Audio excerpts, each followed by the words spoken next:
사람의 말에 힘이 있다라고 하는 것을 우리는 잘 알고 있습니다.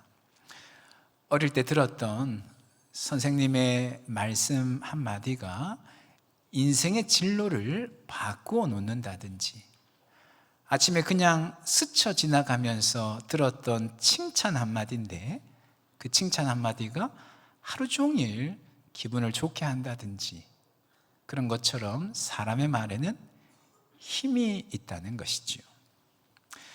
일본의 에모토 마사루라고 하는 사람이 했던 아주 유명한 실험이 하나 있습니다. 말과 관련된 실험인데요, 2개의 유리병에 밥을 채워 넣고는 한쪽에는 고맙습니다라고 하는 말을 매일같이 한 것이죠. 반면에 다른 쪽 유리병의 밥에게는 짜증나라고 하는 말을 매일같이 반복해서 했다는 겁니다. 그렇게 한참 시간이 지나고 난 후에 보았더니만 고맙습니다라고 했던 밥에는 아주 하얗고 구수한 냄새가 나는 누룩곰팡이가 생겨난 반면에 짜증나라고 했던 밥은 검게 썩은 냄새가 났다라고 하는 것이죠. 사실 이 실험은 과학계에서는 공식적으로 인정받지는 못한 실험입니다. 그럼에도 불구하고 사람의 말에 힘이 있다라고 하는 것을 우리는 경험적으로 잘 알다 보니까 이런 실험을 결코 무시하지는 못하는 것인데요, 여러분, 이처럼 사람의 말에 힘이 있는 데에는 이유가 있습니다.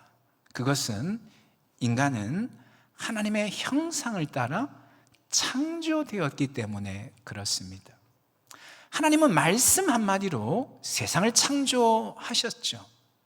빛이 있으라 말씀하시자마자 빛이 생겨나게 되었습니다.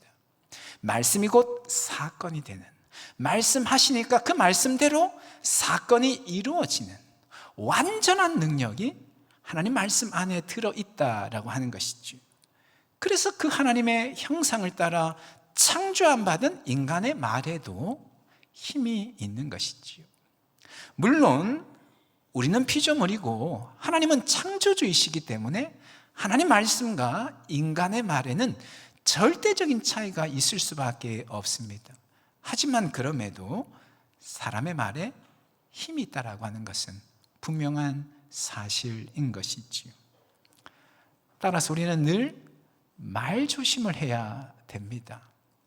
우리의 말이 지니고 있는 이 힘이 선한 영향력으로 이어질 수 있도록 끊임없이 신경을 써야 됩니다. 한마디의 말을 할지라도 축복하는 말, 칭찬하는 말, 격려하는 말을 하려고 애를 써야 됩니다. 뿐만 아니라 이런 관점도 우리에게 있어야 될 것 같습니다. 우리의 말에, 사람의 말에 능력이 있다고 하는 것을 보면서 하나님 말씀에는 얼마나 놀라운 능력이 있는가라고 하는 것을 볼 줄 아는 그런 눈, 관점이 있어야 되겠다라고 하는 것이지요. 하나님의 형상을 따라 창조된 우리의 말에 그런 놀라운 능력이 있다면 우리의 형상의 원형이 되신 하나님의 말씀에는 얼마나 놀라운 능력이 있겠는가, 그것을 볼 줄 아는 눈이 있어야 된다는 것이지요. 오늘 본문의 말씀은 하나님 말씀에 놀라운 능력이 있다라고 하는 것을 선포하는 아주 유명한 말씀이죠. 12절 말씀만 우리 다시 한번 다 같이 한번 읽어보도록 하겠습니다. 하나님의 말씀은 살아있고 활력이 있어 좌우의 날선 어떤 검보다 예리하여 혼과 영과 및 관절과 골수를 찔러 쪼개기까지 하며 또 마음의 생각과 뜻을 판단하나니. 하나님의 말씀은 살아있고 활력이 있어 라고 말씀을 합니다. 단지 종이에 기록된 죽은 문자가 아니라는 것이죠. 왕성한 생명력을 지니고 있을 뿐만 아니라 그 생명력은 또한 강력한 활동력과 강력한 파급력을 지니고 있다고 말씀을 하고 있습니다. 여러분, 성경이 기록된 지가 짧게는 2000년에서 길게는 3000년 정도 됩니다. 성경 66권이 조금 시기가 좀 다르게 기록되었는데 한 2000년에서 3000여 년 전 사이에 기록이 되었다는 것이죠. 하지만 성경은 결코 오래전에 기록된 고문서가 아닙니다. 2, 3000년이 지난 지금도 수많은 사람들에게 놀라운 감동, 변화의 역사를 일으킬 뿐만 아니라 구원의 능력을 덧입게 하는 그런 살아있는 말씀이다라고 하는 것이죠. 뿐만 아니라 언어가 다르고 문화가 다르고 종족이 다름에도 불구하고 저마다 서로 언어를 다르게 쓰고 문화가 다른 문화에서 살아가고 종족 자체가 다름에도 불구하고 저마다 동일한 성경을 통하여 놀라운 능력을 경험하고 있다는 것이죠. 그것은 말씀이 살아있기 때문에 그런 것입니다. 강력한 생명력과 왕성한 활동력을 말씀이 지니고 있기 때문에 시간의 장벽, 공간의 장벽, 문화의 장벽, 인종의 장벽을 훌쩍 뛰어넘는 것이다 라고 하는 것이죠. 여러분, 한국 기독교의 부흥은 전 세계적으로 유래를 찾아볼 수 없는 그런 부흥이라고 평가를 받습니다. 짧은 시간임에도 불구하고 기독교가 급속도로 부흥하였을 뿐만 아니라 단지 부흥하는 데서 그치는 것이 아니고 세계 선교를 주도하는 선교 한국으로 우뚝 서게 된 것이지요. 그런데 한국 기독교가 그처럼 강력한 힘을 발하는 원인이 무엇인가 하면 가장 중요한 요인으로 꼽히는 것 중에 하나가 뭐냐 하면 말씀 중심의 신앙이다라고 하는 것입니다. 한국 기독교 신앙의 특징적인 점은 말씀을 근간으로 여기는 신앙이라는 것이죠. 그래서 성도들이 신앙생활을 하면서 무엇보다 중요하게 여기는 것은 말씀을 배우고 말씀을 연구하고 말씀을 실천하는 것을 신앙생활의 그 어떤 것보다도 중요하게 여기는 것이죠. 그런데 우리 한국 기독교가 말씀 중심의 신앙을 추구하게 된 데에는 배경이 있습니다. 어떤 배경이 있냐면 우리나라는 독특하게도 선교사님들이 이 땅에 들어오기 전에 먼저 성경부터 들어온 그런 나라입니다. 일반적으로 한 나라의 선교를 하기 위해서는 선교사님이 먼저 들어가서 복음을 전하고 가르치고 교회를 세우는 이런 방식으로 이루어지는데 우리나라는 독특하게도 선교사님들이 들어오기 전에 먼저 성경이 들어왔다는 거예요. 총신대학교 박영규 교수님의 한국 기독교회사에 보면 초기에 성경이 전래된 사례들이 몇 가지 소개되는데요.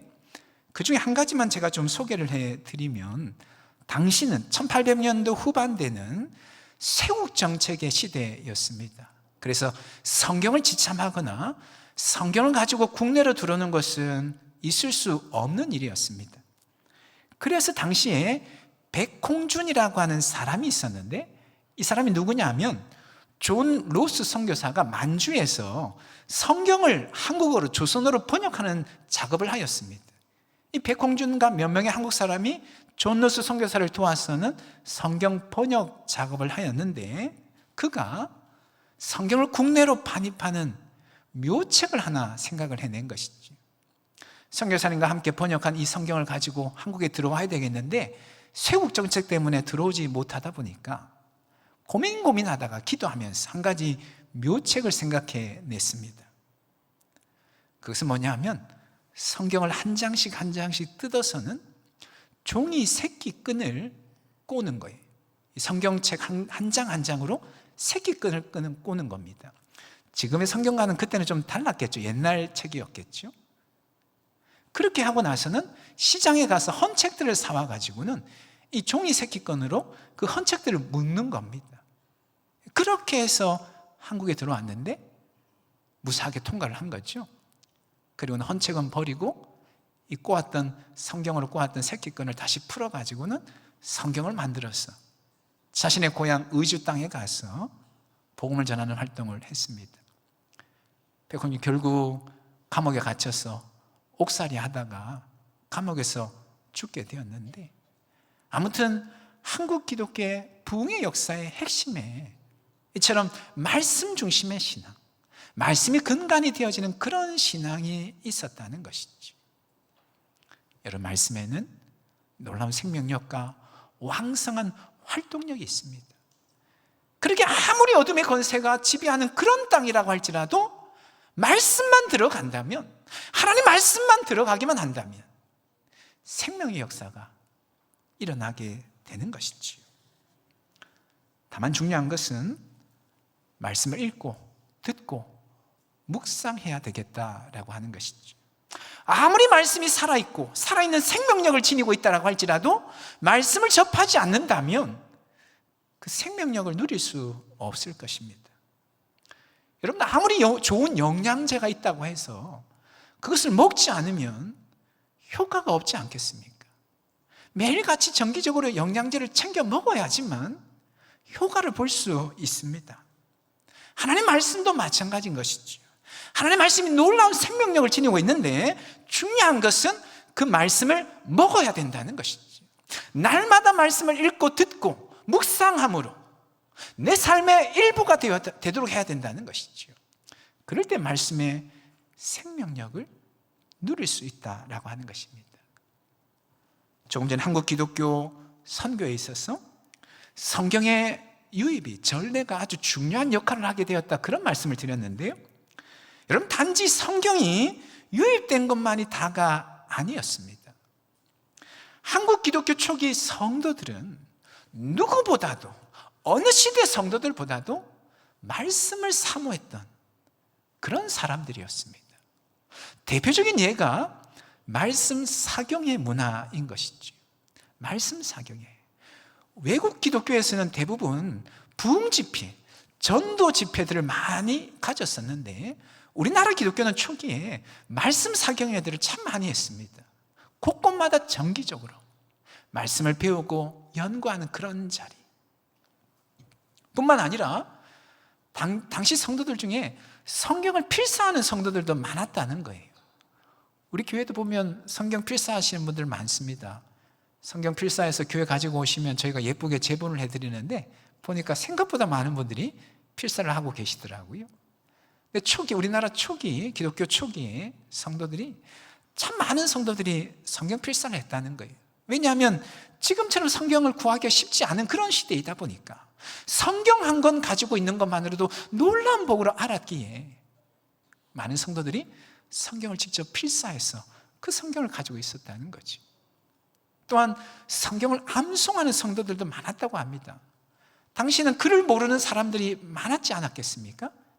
그런 성도들도 말씀을 암송하기 위해서 어떻게 하냐면 옆에서 읽어주면 그것을 몇 번이고 반복해서 들으면서 말씀을 암송했다는 것이지. 그런 것처럼 누구보다도 말씀을 사랑했던 그런 성도들, 말씀을 사랑하여서 늘 말씀을 가까이 하고 말씀을 읽고 듣고 묵상하고 암송하고 실천하고자 애를 썼던 그런 성도들, 그랬기에 우리 기독교가, 우리 한국 기독교가 이처럼 급속도로 부흥할 뿐만 아니라 견고한 교회들로 세워져서 세계 선교를 주도하는 선교 한국으로 설 수 있었던 것이지. 사랑하는 여러분, 바라옵기는 말씀을 사랑하는 저와 여러분 될 수 있기를 간절히 소망합니다. 매일 하루 세 끼 꼬박꼬박 밥 챙겨 먹는 것처럼, 물론 요즘엔 세 끼 다 챙겨 먹지 않는 분들도 많으시더라고요. 어쨌든 간에 우리가 매일같이 밥을 챙겨 먹는 것처럼 영혼의 양식인 이 말씀, 생명의 말씀, 매일같이 꼬박꼬박 챙겨 먹어야 될 줄로 믿습니다.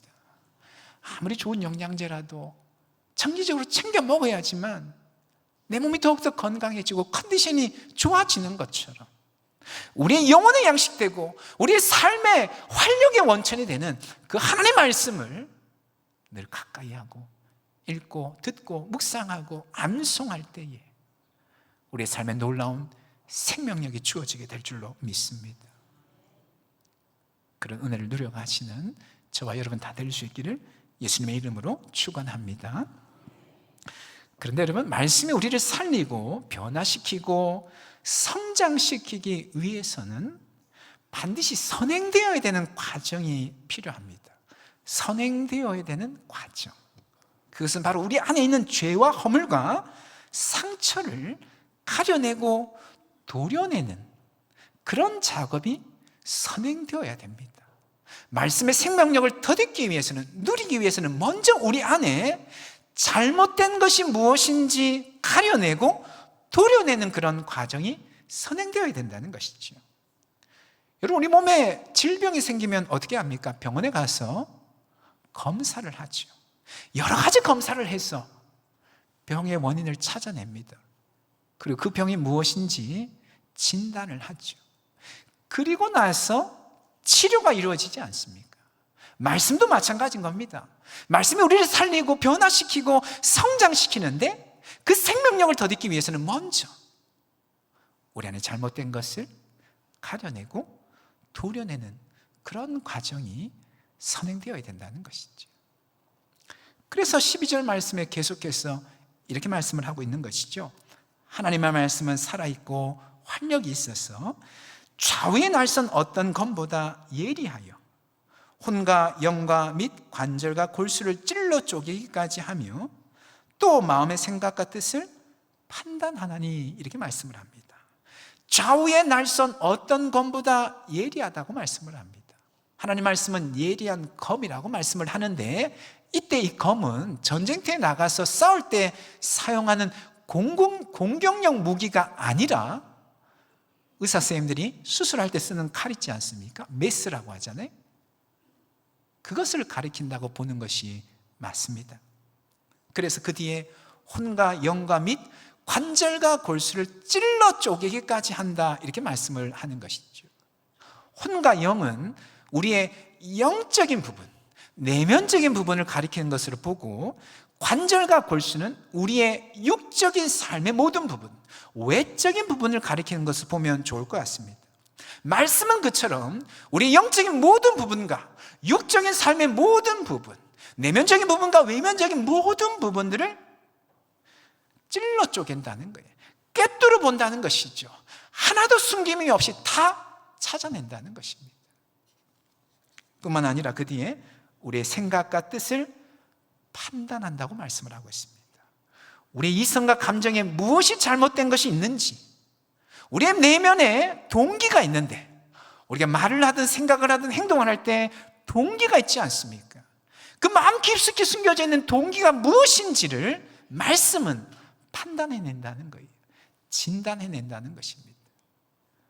그리고 13절 말씀에 이렇게 말씀을 합니다. 앞부분에 지으신 것이 하나도 그 앞에 나타나지 않음이 없다라고 말씀을 합니다. 우리 안에 있는 모든 것이 있는 그대로 드러나게 된다는 거예요. 마치 수술대 위의 환자처럼. 여러분, 수술대 위에 있는 환자는 어떻습니까? 환부를 의사 선생님 앞에 그대로 다 드러내놓아야 됩니다. 그래야지만 수술을 성공적으로 할 수 있습니다. 그런 것처럼 우리의 죄와 허물과 상처, 그랬던 생각과 감정, 우리 안에 있는 내면의 동기들 하나도 숨김없이 그대로 드러나게 된다는 거죠.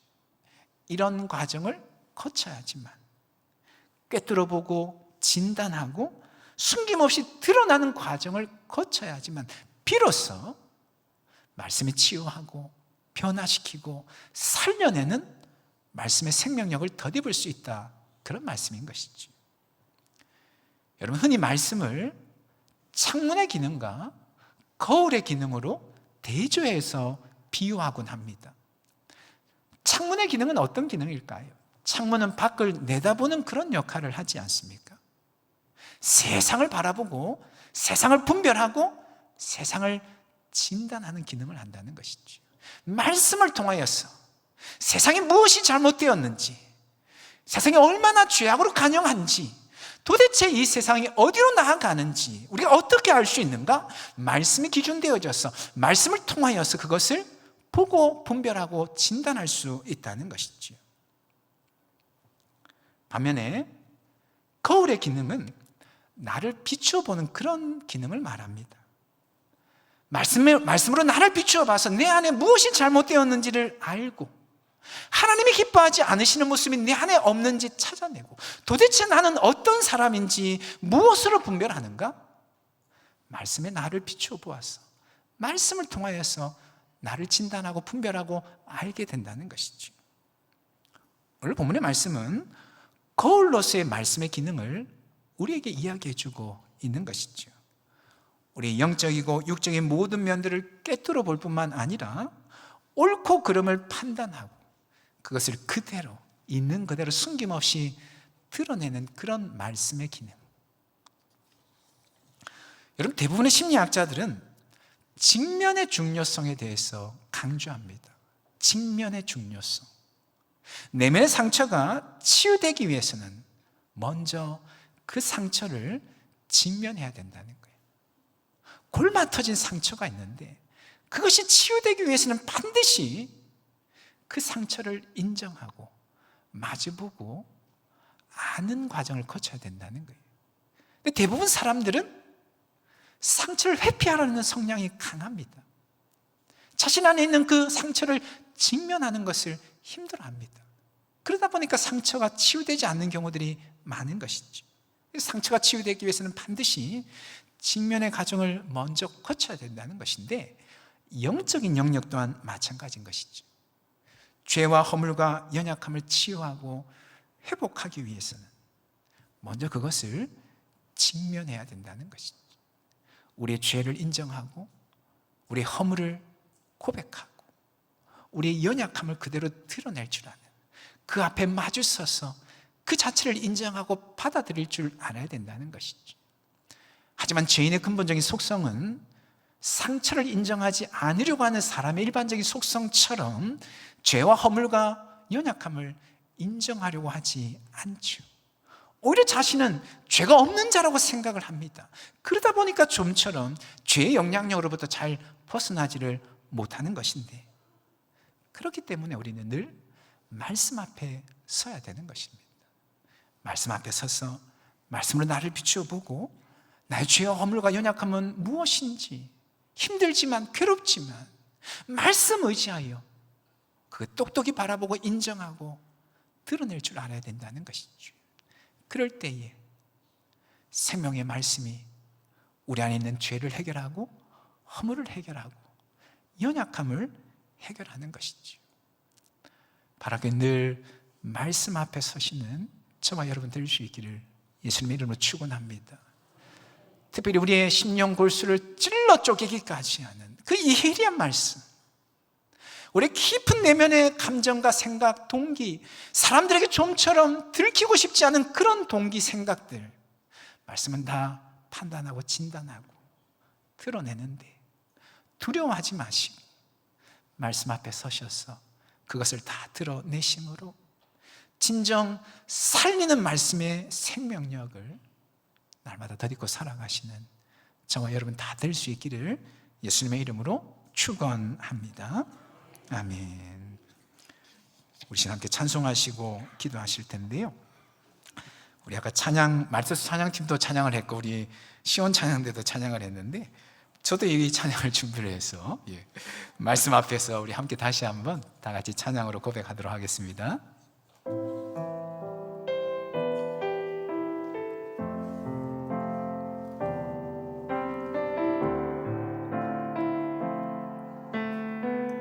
말씀 앞에서 경외함으로 주께 홀로 섭니다.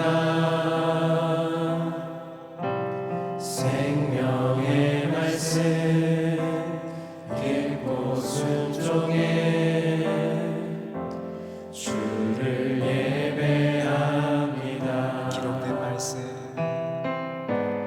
기록된 말씀 힘이 있어서 진리로 우리 거룩해 하며, 거룩한 말씀 세세 영원히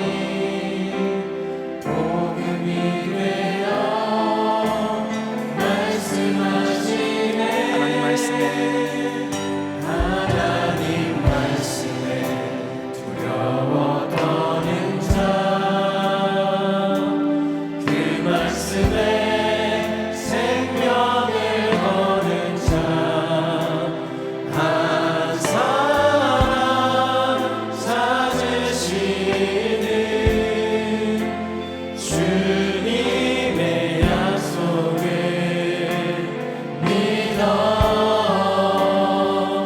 하나님 말씀 명을 거는 자 명을 거는 자 순종하며 주 따라가는 자 순종하며 주 따라가는 자 영원한 하나님 나라 이뤄갈 주의 교회여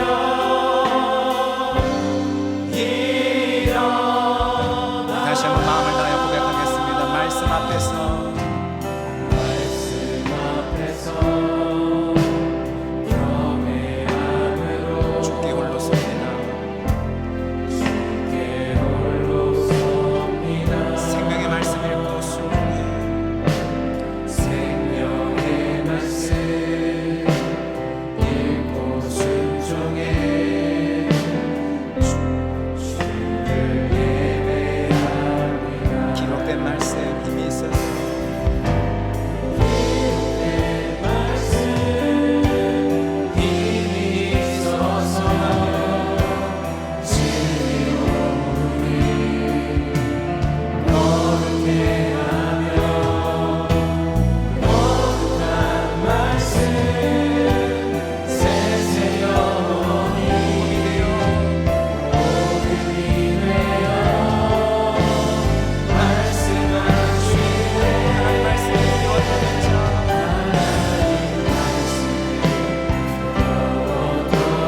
자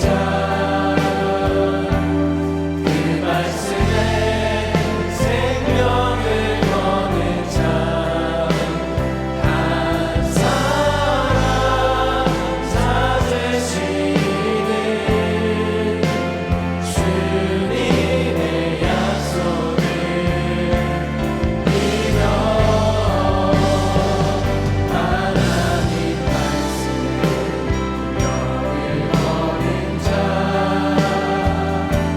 순종하며 주 따라가는 자 영원한 하나님 나라 이뤄갈 주의 교회여 다시 한번 고백하시겠습니다. 하나님 말씀에 두려워 떠는 자 하나님 말씀에 두려워 떠는 자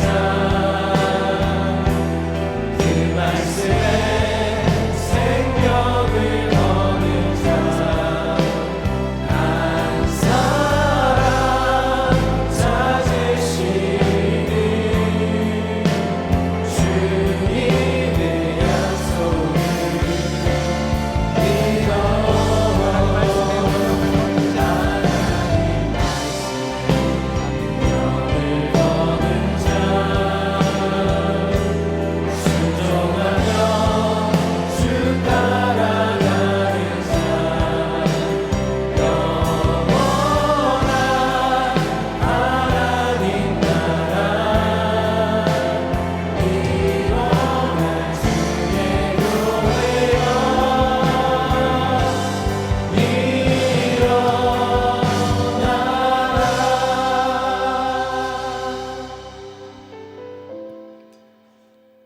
여러분, 세상에 영원한 것은 오직 하나밖에 없습니다.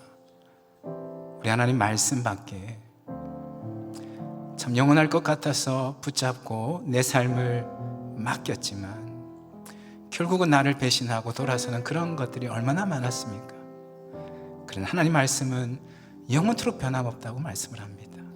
영원토록 변함없을 뿐만 아니라 여전히 나를 살리고 나를 인도하고 나를 북돋워주는 그런 말씀이라고 성경 우리에게 말해주고 있습니다. 주님, 찬송의 고백처럼 우리 인생을 주의 말씀에 걸기를 원합니다. 우리의 운명을 주의 말씀에 걸기를 원합니다. 말씀이 말씀하시니 순종하며 나아가겠습니다. 날마다 고백하며 살아가는 그런 삶이 되게 하여 주시옵소서. 그래, 진정 말씀의 능력이 있음을, 말씀의 생명력이 있음을 경험하게 하시고 주의 말씀대로 하옵소서. 주님 말씀하옵소서. 고백하는 삶이 되게 하여 주시옵소서. 우리 신 말씀 붙잡고 함께 기도하며 나가기를 원합니다. 기도하시겠습니다. 하나님 아버지, 주님 역사하여 주시옵소서. 꽃은 시들고 푸른 마를지라도 하나님 말씀은 영원한 줄로 믿습니다.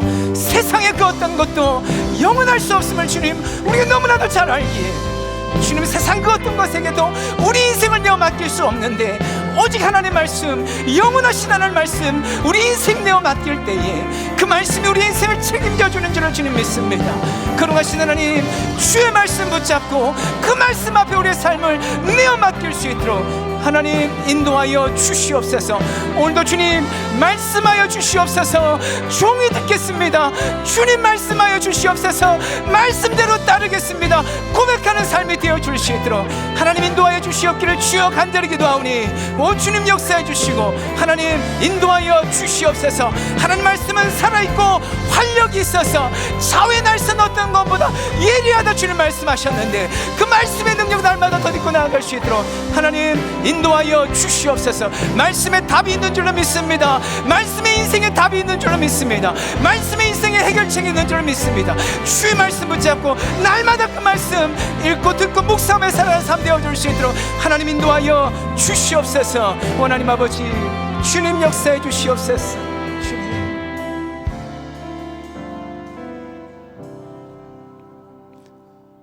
그러하신 하나님, 꽃은 시들고 풀은 마르지만 하나님 말씀은 영원한 줄로 믿습니다. 세상 그 어떤 것도 우리 인생을 내어 맡길 것이 없는데 하나님 말씀에 우리의 삶을 내어 맡길 때에 말씀이 우리의 삶을 책임져 주시는 줄로 믿습니다. 쉽지 않지만 분주하고 바쁜 삶이지만 그러나 주님 말씀에 귀를 기울이고자 의지를 내게 하시고 시간을 내게 하시고 마음을 낼 수 있도록 주님 인도하여 주시옵소서. 오늘도 주님 말씀하여 주시옵소서. 그 말씀이 나를 살리나이다 고백하게 하여 주시고 날마다 말씀 따라 살아가는 우리의 삶이 되게 하여 주시옵소서. 오늘도 그 믿음으로 귀한 예물을 하나님께 올려드립니다. 우리 예물 기뻐 받아주시고 함께 올려드리는 간절한 기도의 제목들 세밀하게 살펴주시고 때에 맞게 풍성한 열매들로 주님 응답하여 주시옵소서. 한 주간에 우리 모든 성도님들의 가정과 인생과 생업 하나님 돌보시고 함께하여 주시옵시되 언제나 그러시는 것처럼 넉넉한 은혜로 이 한 주간도 인도하여 주시옵소서. 그렇게 하신 하나님께 모든 것 맡겨드리며 예수님의 이름으로 기도합니다. 아멘.